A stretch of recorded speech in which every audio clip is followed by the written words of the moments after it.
আসিফ আকবর একটা বক্তব্য দিচ্ছে এভাবে, গুম ছিল না কি ছিল, আসে সংবিধান বুঝাচ্ছে। তো কার নামে বলেছে, তার এই হিম্মত নাই তার নামটা উচ্চারণ করা। তো প্রথমেই আমি নিন্দা জানাই যে গুম হওয়া মানুষ নিয়ে আসিফ আকবর একটা বেয়াদবি করলেন আপনি। এটা কখনোই করবেন না, কোনো গুম হওয়া মানুষ নিয়ে কখনো বেয়াদবি করবেন না। একটা ছোট স্মৃতিচারণ করব আসিফ আকবরকে নিয়ে।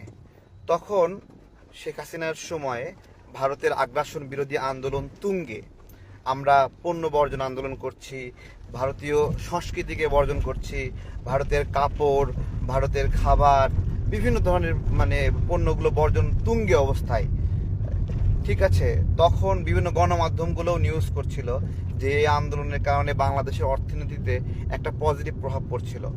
সেই সময় আসিফ আকবর ডাক পায় ভারতে গান গাওয়ার জন্য, এবং আসিফ আকবর সেই ডাক পেয়ে গদগদ হয়ে খুশি হয়ে সে ভারতে চলে যায়, যে সে ভারতে যাচ্ছে, এবং ফেসবুকে প্রচার করে যে ভারতে একটা গানের অডিশন এসে যাচ্ছে। তখন মানুষজন কমেন্ট করা শুরু করলো যে ভারতের আগ্রাসন বিরোধী এত বড় একটা লড়াই চলছে, এই সময়টা আপনি ভারতে যাইন না। তখন আসিফ আকবর যারা সমালোচনা করেছিল তাদেরকে গালিগালাজ করেছিল। এটা আসিফ আকবর যদি আমার এই ভিডিওটা দেখেন, আপনি স্মরণ করবেন যে ভারতের আগ্রাসন বিরোধী লড়াই যখন তুঙ্গে ছিল শেখ হাসিনার সময়ে, এবং ভারতের পণ্য বর্জন আন্দোলন চলছিল, ভারতের কালচারাল বর্জন চলছিল, আমাদের দেশীয় গান, দেশীয় সংস্কৃতি, দেশীয় কালচারাল ডেভেলপমেন্ট নিয়ে যখন গবেষণা হচ্ছিল, জনমত তৈরি হচ্ছিল, সেই সময় আসিফ আকবর এখন না বড় বড় ভারত বিরোধী কথা বলে না, হ্যাঁ, অন্যদেরকে দালাল বলে, চাটুকার বলে, তখন এই আসিফ আকবরকে আমরা দালাল হিসেবেই দেখছি, চাটুকার হিসেবেই দেখছি।